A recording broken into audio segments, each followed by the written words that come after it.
Well, g'day, and welcome to another edition of Lanark County Confidential. I'm your host, Michael Staunton, and Lanark County Confidential is being broadcast to you on the WRVO radio network, a division of Reno Vile Outdoors.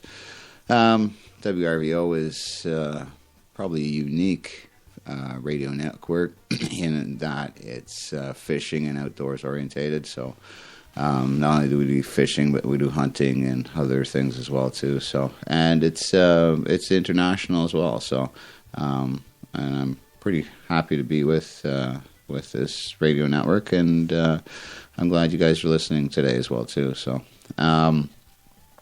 today's episode is episode 21, and episode 21 is the third and the final in the series for tournament tactics, and this one's entitled "The Mind Game" because I think that in doing bass tournaments, a lot of people, a lot of anglers just automatically eliminate themselves right from the beginning because the body of water they don't like, or they just don't have enough practice time, or they had a bad pre-fish, or something comes up that they just sort of limit themselves to the fact that they'll never win the tournament, and they go on from there. So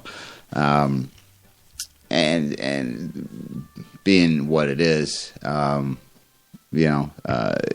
it lend itself to the fact that should you go in there with being overconfident, think you're going to win it all the time and stuff like that, or how typically should you approach it as far as a confidence level going into the tournament and stuff. So, and then I'm just going to do a brief little discussion on that, plus give you a couple examples of how you can get psyched out right straight from the beginning just because of what another team does, or so anyways, the aspect of fishing in bass tournament, the competition, it's something that a lot of novice anglers go into with their eyes wide open, big bushy tails, and don't really know much what to expect, and so when they get into it, after a couple of years, they get disheartened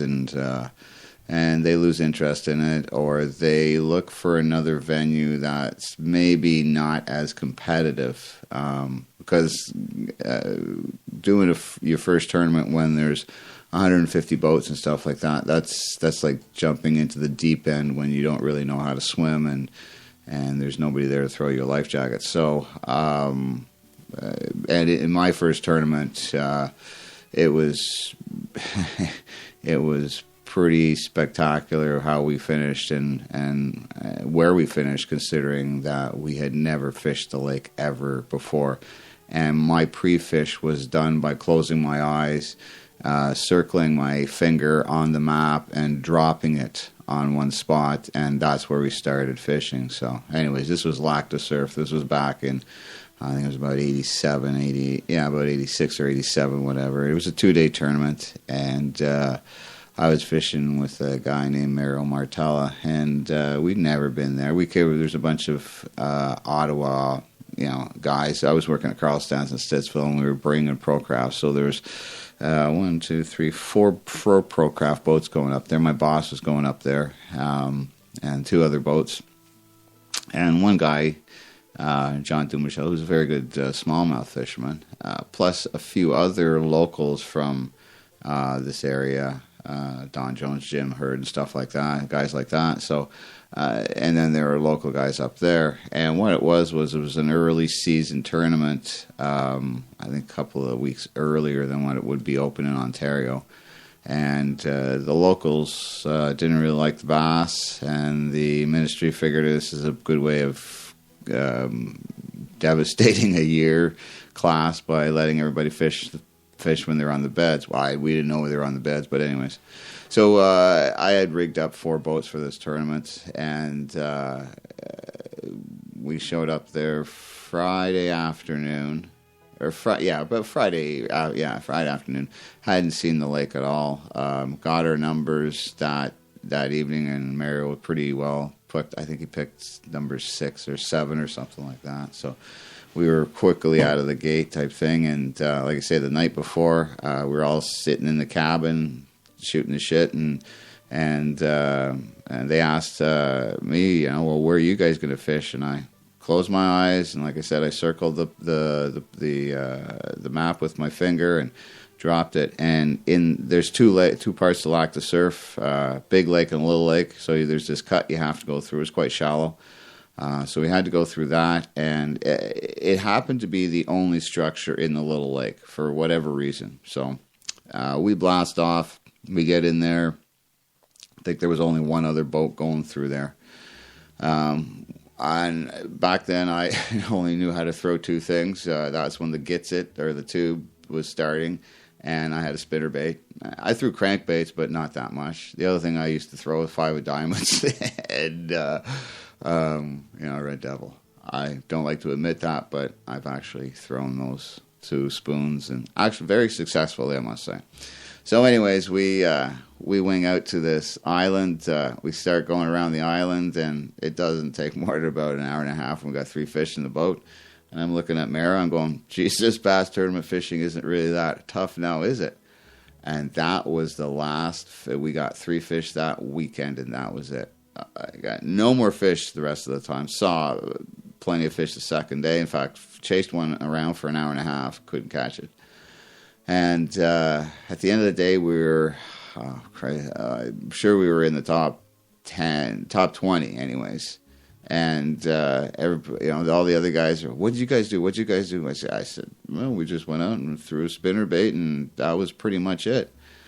And but what happened next was something that stuck with me so much that it sort of guided me through tournaments and anglers and listening to them and stuff like that. We're standing behind this American's boat, and he had just won it through a Bass Federation Club event in Vermont or something like that, and he's wailing on the prop with a hammer and said, yeah, I whacked this going through the cut. I was going through about 60, and I thought we went through on the trolling motor quickly. The second time I went through, I used the big motor, but I went really, really slow because it's a winding little, it's about 100 yards long, but it winds, so you can't really see one end from the other end, so you can't see one guy coming in from the other end. So going through there on plane at 60 miles an hour, I thought was suicidal. I thought this guy was just a big idiot. I would have used another word, but trying to be a bit clean today. So anyways, so he's talking about how he was doing this and that. And there was a bunch of guys. There's probably 10, 15 guys standing around the back of this boat. And I'm standing. I'm shy, so I'm not listening to any of these guys. And I'm standing back behind all of them and everything. And one of the guys from our area comes up to me, and we just sort of talk for a bit. And then all these guys end up doing what they're doing.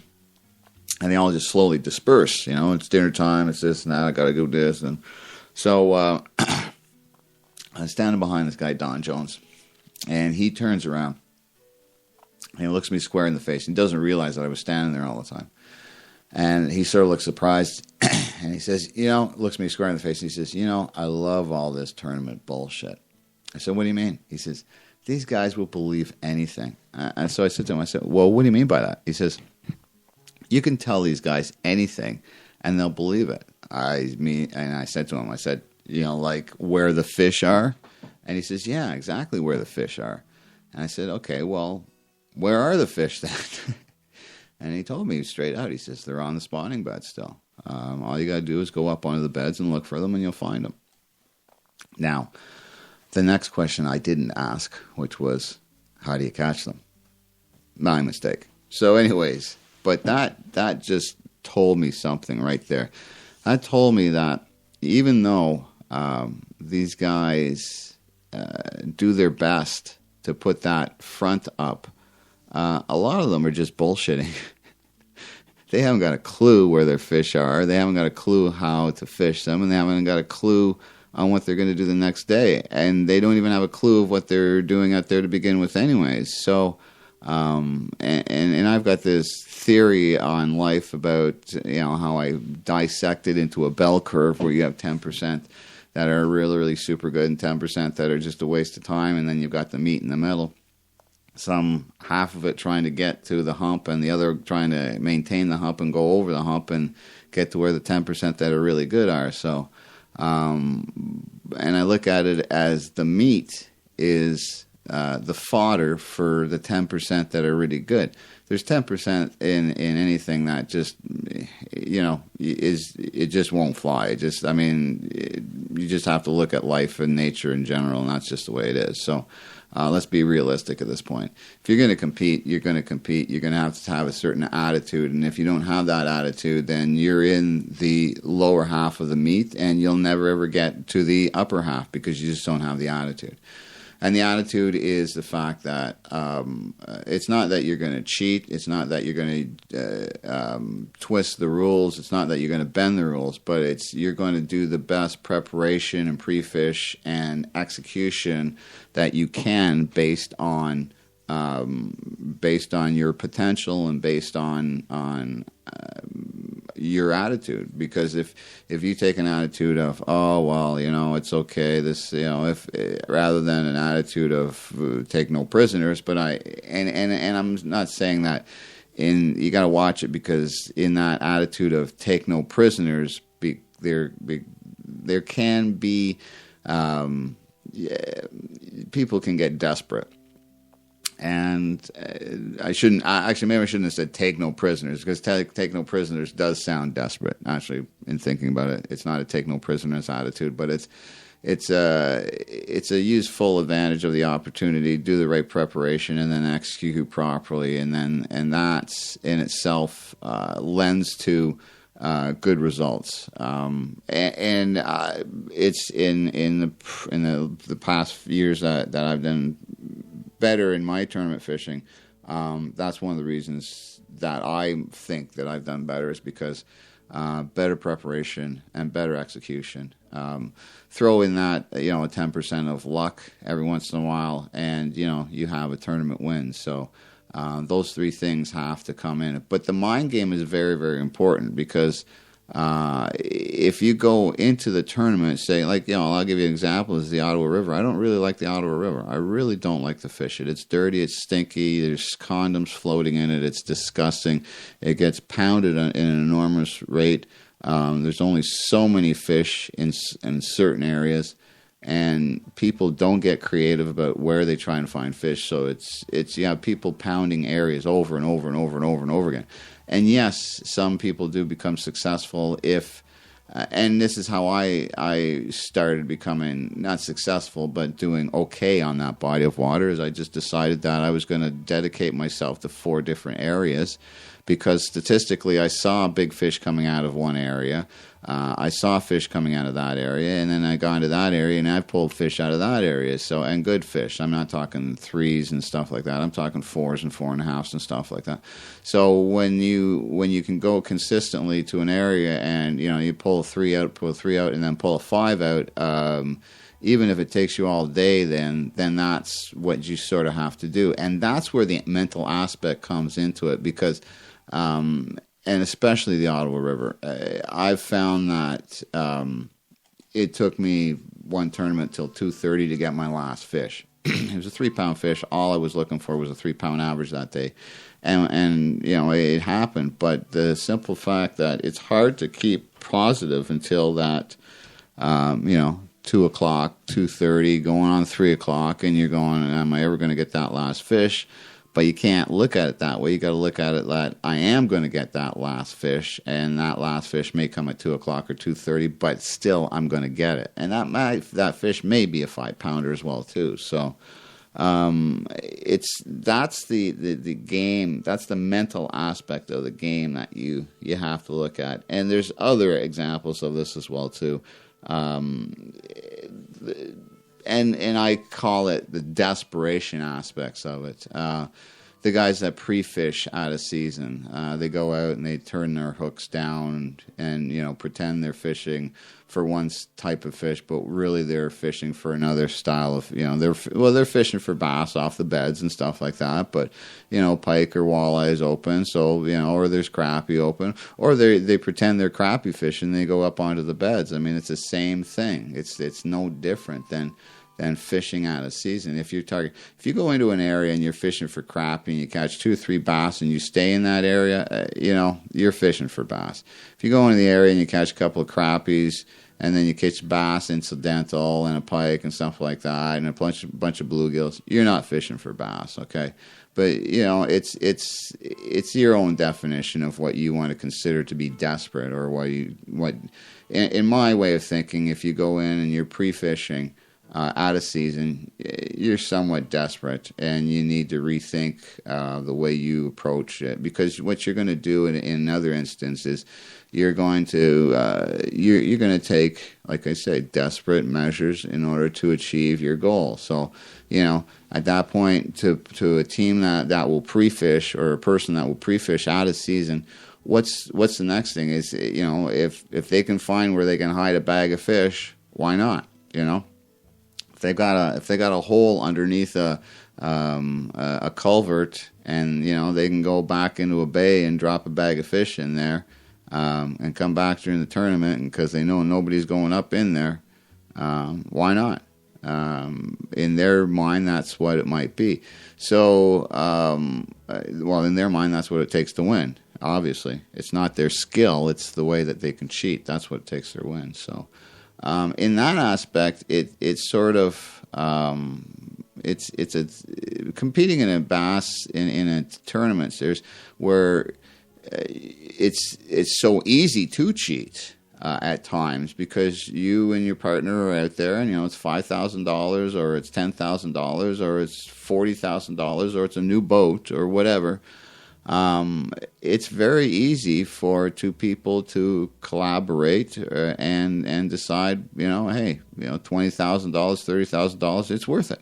And at times it's very hard to prove that they did anything illegal. So it's morally, it's in. I used to road race for 4 years.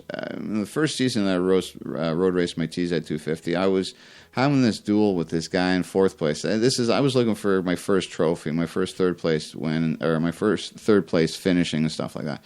And I'm having this duel with this guy on another TZ, and we're having a good fight in the back section, but the guy is just motoring me on the straightaways. I'm catching him up in breaks in the corners and stuff like that. So clearly I was faster than him, if time wise and stuff. But he would just motor me, and it's the same bike. I mean, it should be the same engine and everything. So I finished the race and everything like that, and I go in and I'm talking to the guys in the pits, and I said, God damn it, he just seemed to motor me on the straightaway. And they looked at me and says, well, he's got 350 barrels on. I said, what do you mean he's got 350 barrels? Well, look at the pipes. Look at that. He's got 350 barrels on. I said, you're kidding me. And the race was over. I couldn't protest him. But that's what some guys were taking to win. He was running 350 barrels instead of running 250 barrels. So no wonder I couldn't catch the guy, And you wonder how these guys, this team wins, that team wins. You wonder how some of them win at times. I'm not saying they're all cheating. Don't get me wrong, okay? I don't want a whole bunch of frickin' emails from people not listening to what I'm saying. And I'm not saying that this happens all the time. But if you look at it from the aspect of the guy keeps winning all the time, if he's not cheating, what is he doing? If it's very good preparation, then I applaud him and I give him what he's due. Okay, and that's what it comes down to. But there are times, and there are things, and there are tactics that happen that other anglers use. And I'll give you this example. This happened to a team. This was years ago on Mississippi Lake. One team was on one side, the other guys were on the other side of this. In this bay, and apparently this one team was, and I talked to both guys that were involved in this, so I know this firsthand. So this is no BS or anything like that. And one team's banging the fish on the other side, and the other guys can hear them on the other side of the bay type thing, and after the team that's catching all the fish leaves, the other team goes over, catches a bunch of fish out of that bay, throws them in their live well, takes them home and eats them. The day of the tournament, that the team that were catching the fish goes into that bay. They don't do well. They come back out. They don't do well all day long. The team that caught the fish and ate them, well, one of the guys, anyways. I'm not saying the other partner was totally in on it, but he was in on part of it, I guess. The one guy goes up to them and says, yeah, you know those fish that you caught in that bay? Yeah, we caught them all and took them home and ate them. And he says to me, and I almost saw the guy cry. I thought to myself, wow, this is somebody that I had a certain amount of respect for, and to hear him say that, I just thought, this is the tactics that some people use. But this is exactly the tactics that some people will use. And this is the thick skin that anglers have to get, especially the younger guys have to get, because they have to understand that if they do all the preparation, they go out and they find a spot onto themselves, it's not going to take long before the flies get on the shit, okay? And what ends up happening then is your spot becomes a community spot within a couple of tournaments, because this guy says, "Oh, I saw him," and they don't know what it is. They couldn't find it if they had both hands on it, and you know. So what you've just done is you've just given them a spot. I mean, it's when you're St. Francis was a perfect example. Last year, we was pre-fishing for the B1. And I'm on the end of this island. I've got the camera down and everything like that. And as the boat's going by, beep, I can hear the guy punching the waypoint right away. I mean, it wasn't very obvious, or it wasn't very subtle. I would say it was very obvious. It wasn't subtle. So, but that's what I'm trying to get across is once a tournament is won on a spot, then the poachers show up, and the poachers will end up destroying that spot, or using it for their own. And another tournament, I'm sitting. This is after. This was after one of our BAO tournaments, and it was an open. So we had a couple of other teams show up, and this we're having a beer at the little restaurant afterwards, and this guy is describing how they did so well in their last tournament on a body of water that he's never fished before. And he says, "Oh, well, I know these guys do really well on it, so I just followed them, and we fished within 25, 30 yards of them all day long. Don't know what they were doing, but because they were pounding the fish really good, but we caught enough to, get a good finish." I couldn't believe I heard that coming out of an angler. I mean, this is what gets me. It's in road racing, and I'm not trying to compare the two, but it was you and the machine against the other guy in the machine, and it was basically who had bigger, who could break the latest, who could go around the corner the fastest, and stuff like that. It was all up into your skill and stuff like that. It wasn't like I could go and jump on that guy's bike and steal his bike and race the race on that bike because it was a better bike and faster than that, and on all the rest of that. You know what I mean? That's sort of the same concept here. It's as if at the beginning of the race, everybody throws their keys into a bin, and whoever bike you get, you race on. And if it's a better, faster bike than what you had before, great, you're lucked out. If it's not, too freaking bad for you. You're sort of stuck. It sort of reminds me of that, but it just goes beyond. I guess maybe this is why I'm trying to get this across to some of the younger anglers out there. Is that's the attitude that you don't create for yourself, because you're not going to do any good. Because the next tournament, these guys come and go quickly.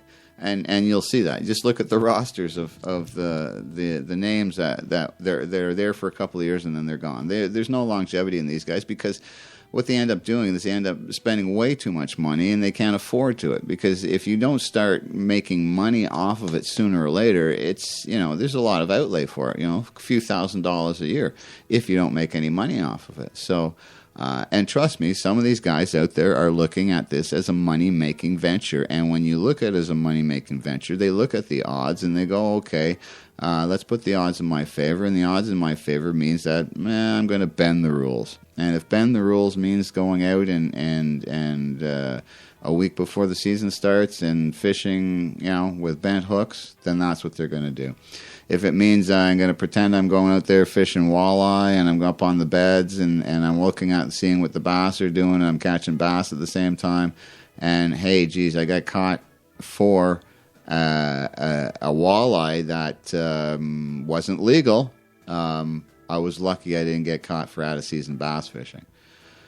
It happens. I hear all the stories. I get it all. I mean, I've heard it over the past 20 years. I've heard the stories that, makes me wonder about some of these anglers and their integrity and what they do in order to win. So, and I'm not saying all the anglers are like that, but what I'm saying is out of 100% of the anglers, there's going to be 10 to 20% that just aren't any good, that are going to do stuff that, can be considered lack of morals. And then there's going to be a chunk in the middle that are always constantly thinking, geez, could I get away with it? That's just human nature. And if you're not willing to admit that that's part of human nature, then I think that's where where that yourself personally you have an issue, and this should be addressed, because morality is something that is the guiding compass for us, so that we don't do.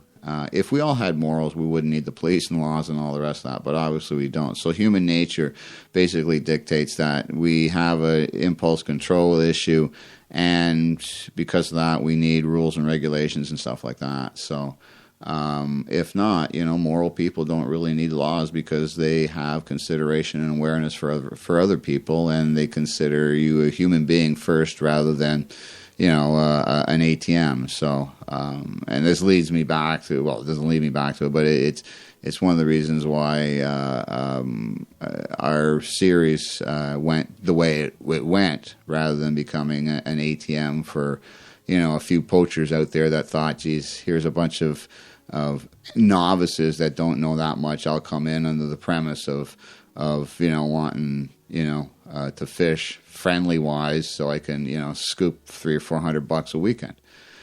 Well, those people quickly are rooted out, and their intentions are known to everybody. So, what can I say? If you're disreputable and desperate, you're disreputable and desperate. It doesn't.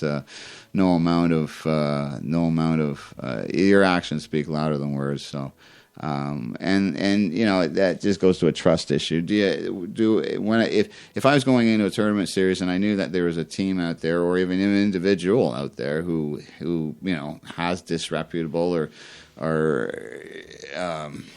what's the word I'm looking for? Questionable intentions, and they win a tournament, what are you supposed to think about it? All I can say is, I figured sooner or later on that body of water that's what would happen. So, put a scrutineer in their boat. That's basically what ends up happening on that body of water, and then that team becomes suspect, and they lose their credibility, and it's all because of this need to feel their psyche and need to say I won type thing, and it's actually an ego. It's a flaw in the ego, because the win should it shouldn't feed the ego. The win should help that person to become more aware of what it's like not to win. And in that respect, want to help the other teams get to that point. Because that's basically what we all like. We like everybody to be a winner, but, that's a perfect world, and it's not going to work. And that's, that libertarian attitude of everybody should get a chance and stuff like that. Well, competition doesn't work that way. This is where the attitude has to be that it's all and nothing for your team. You don't really care about what happens to the other guys, and I'm not saying that in a banal and uncaring attitude, but what it is it just eliminates that thought pattern from your head, and it comes down to it's the attitude that you take when you need to make that adjustment. An example of it was the last tournament that we did with our BAO club.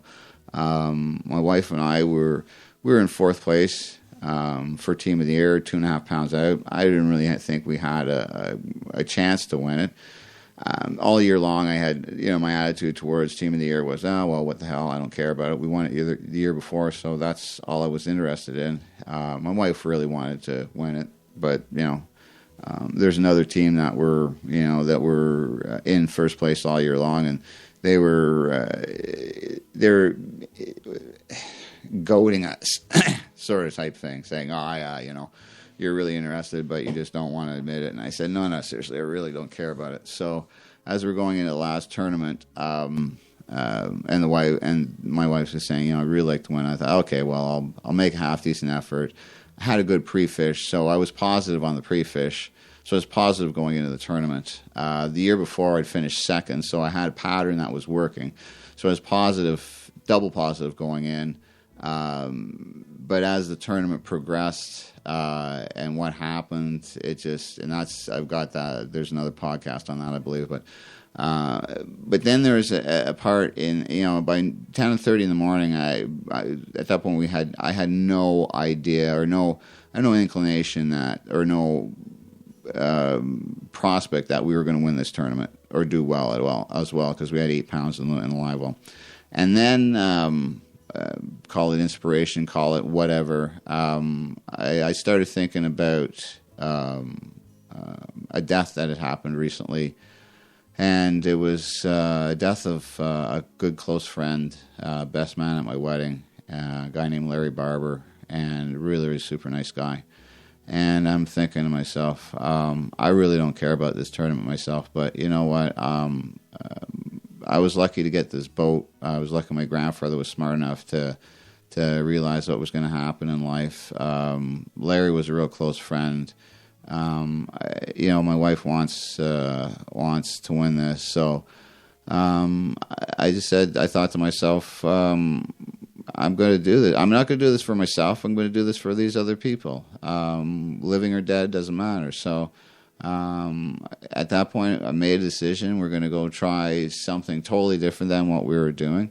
And within 4 hours later, we had 12.5 pounds, 12.7, whatever, enough to win that day, but also enough to win the Team of the Year, because the team in first place pulled a big boner. They went out and they got caught up in the old pre-fish was great, pre-fish was great, pre-fish was great, and they didn't realize that their fish had all moved, and they didn't make the adjustment. So in that aspect of the mental game, we won out, because we made the adjustment where, and at the time when we needed to make the adjustment, to be able to benefit from, or to be able to benefit from the fact that the fish had moved out from the shallower positions that they were in, and the bigger fish were moved out to the weed line, and I found this one little stretch of weed line that was producing on a consistent basis over the next 4 hours, and that was all we needed. We went across, well, a bit more. We went across the river and in another weed bed. My wife caught the last fish, which was another 3-pounder, which upgraded our 2.5, which gave us the extra half pound to win the tournament and the Team of the Year as well too. So it was. But at 10:30 in the morning, if you had asked me if we were going to win anything, I would have said no. I said at that point, I said no. We just don't have it. I don't know what to do, and I don't know why the fish aren't here, and I had no solution. But it just took a decision and a mental one for me to change my attitude and change how I was approaching that day and what our results could be. When I changed that, because trust me, going in, I was 100% that we could win the tournament, and we could do well, and maybe we could get 14 pounds and stuff like that. So it wasn't a matter of anything other than that. And it's the same thing. I did a tournament on the Ottawa River, a Bassmasters tournament on the other river years ago. And I was fishing with a really good angler, and I just told everybody before the tournament, I said, I don't know why you guys showed up. I'm fishing with this guy. He usually wins. All I could do is catch one fish today, and we're going to win. So you might as well just give us your money right now and just go home, because that's what it's going to be like. And watching this guy during the day, it was like watching a manic depressive. After the first pass on this area, he's going, this is no good, this is no good, this is no good. I'm going, well, what do you mean it's no good? He says, well, we should have limited out there, and we have this little broken jawed £1.5 fish. We hit the next spot, and he nails a 4-pounder, so he's happier than a pig and shit at this point. We go to the next spot, and it's fully down. Get the lithium out, because this guy's crashing, and he's saying, oh, this is no good. This is for pre-fish for another tournament and that. And I'm thinking to myself, I'm fishing with this guy, and it's no different than fishing with myself, other than the fact that he spent a lot more time on the water because his job dictated he could. So, and his wife said, here, take some time off. So, and that's basically what he told me. He says, I said, what's the difference? He says, well, I know this body of water because my wife let me fish it every day for the summer. Time on the water. That's one of the biggest ways of learning a body of water, time on the water. And not fishing community holes, but time on the water. Anyways, so we go up to this other area, and he says he sees this 5-pounder swim away, and he's kicking himself, and we keep going along, and he blows another fish, and he's kicking himself some more. So I sat him down, and I said, listen, I know I've got fish in this bay, and we can limit out. And we've got fish here. And he says, well, I don't want to limit out. I want to win this thing, this and that. I said, so where are your fish? And he goes, they're here, and here. So I said, okay, we'll go here. We'll see what it's like. If we don't get a limit there, then we'll go here, and I had a whole run set up in my head. So he said, okay, we'll start doing that. So we run down the river. This is Ottawa River. So we run down the river and hit this spot. Don't get nothing. This other one, the tree in the water, it's floated away. So we've got another 10, 15 minutes freed up. We hit this spot, bang, another fish here, another fish there. So what we decided was at 3 o'clock we'd go back to where the 5-pounder was and fish for that fish and finish off there during the day. Finish off there for the day. And so as we were fishing along, we got a fish here, got a fish. So he was a bit happier, but he was still down and stuff like that because of the 5-pounder. So I'm watching this weigh on the guy all day long, and I'm thinking to myself, my God, this is the guy really takes it seriously. And the other thing I noticed about him is he never stopped. He never, ever stopped. He got on the trolling motor, and he just kept flipping and pitching, and he never stopped all the time. It took a break, didn't talk much, and stuff like that. So he was really into it. He was, as they say, in the moment. That was his Zen moment. And I understand what he's talking, because I get on the front of my boat and I get on a weed line, or I get into a zone, I call it, and it's incredible. It's great. It's wonderful. It's better than any kind of drug you could ever take. It's just when you go down a weed line and you pop 3 or 4 fish in a row, there's nothing like it. When you go down, when you find a point and you nail 12 or 13 smallmouth in a row, there's nothing like it. Anyways, so we go all the way down, the river, and get a few fish here. On the way back, there's this tree that he wants to stop at. So he's up at the front part of the tree, and I'm at the end of the tree type thing, and I thought I felt something, and so I thought, geez, I think I might have I might have had a fish here. He says, why didn't you set the hook? I said, well, it's my favorite jig. I only got one of them. He looks at me, he says, set the friggin' hook, for Christ's sakes. If it's a good fish, I'll buy you a whole dozen of them for Christ. And basically he told me, don't be so goddamn stupid and shy. And, that's what I needed. So it was interesting to see him go from this mild to this aggressive, get off your ass, set the frickin' hook type of attitude.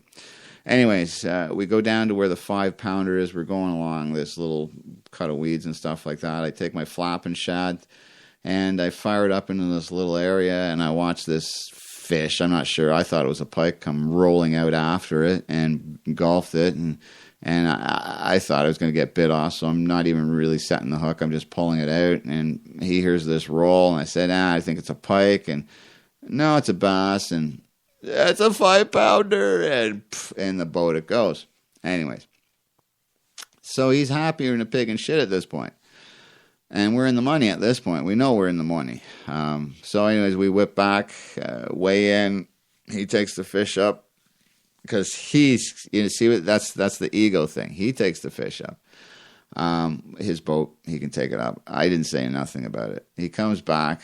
When I emptied the live well, there was about a 3/4 pound perch that one of them had puked up, probably the 5-pounder. We were second place with 18.3. The guys that won were 18.5. We had a 5.3. The guys that won had a 5.6. So we had second place and second big fish. We took home, I think, $1,100 that day, which is a good cash. He was happier. He took home money. He says, well, it was good for the next weekend, which he pulled a big boner on the next weekend anyways. And, but, the thing came down to, would you fish it with me again? He says, yeah, no problem. I'd fish with you again. So, and I learned a lot from him as well, too. So I learned that we all put our pants on one leg at a time. Got told that by an owner years ago, and it still stays with me. And that, in any one day, a guy can have a bad day, can have a good day. I mean, all you have to do is look at the pros and see how, one day Kevin Van Dam's winning everything, and the next year you don't hear much about him and stuff. So that's just the way it goes. There's cycles in life, there's cycles in nature, there's cycles in the weather. So, there's going to be cycles in your tournament fishing. There is in motorcycle racing. I realize that, you're up for a few years and then you're down for a few years. It's a mental game, a lot of it. And if you can overcome that mental game and get on a relatively stable platform going into the tournament, maintain it during the tournament, and that leads itself to another in the preparation, your food that you eat, your lunch that you're eating. You don't want sugary drinks and stuff like that are going to spike your blood sugar, and so your brain has a hard time to work, and you need to be hydrated so you don't go into hypothermia or whatever the opposite of hypothermia is, but so you're not dehydrated halfway during the day, and your brain has a potential to think properly and stuff. Maybe meditation the night before is good, but I always eat tuna sandwiches. I don't have high sugary drinks. It's water and like lemonade or limeade or something like that, orange juice. I'll save all the other stuff for afterwards because I want my brain to be able to function properly. I don't want to be going, like caffeine's probably the worst thing you could do, because I watched my last partner, he 10:30, 11 o'clock, he's crashing from the caffeine, withdrawals and stuff. And then he's getting irritable in the afternoon and not with me, but with himself. So, I would say, if anything, stay away from caffeine. Just try and put, normal stuff into your body and go from there. So, which is, another aspect of the mental game, is because you have to make sure it's your brain. So your body is 70% water. So there's no reason why water shouldn't be part of the regimen of before and after. So. The beer is fine, but, save it for afterwards and stuff like that. So, anyways, I think I've kicked the shit out of this subject. Hopefully, I've shed a light on it for some people. The mental game is something that you really, really got to look at, because it does play an important role on it.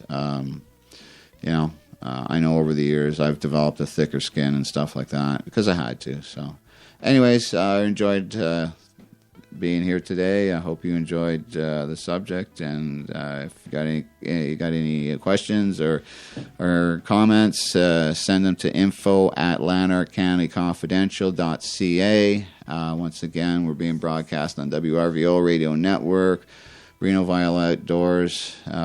See, Reno did well in the tournament lately in my area. I don't know why you didn't stop by, Reno. I'm sort of annoyed at you for that, but anyhow. You're heading back to Cornwall, so. Yeah, he did real well both days, so good, consistent finishes. Like to see that. Anyways, that's all for me today. Thanks a lot.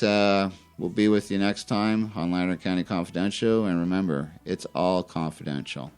Thanks. Bye.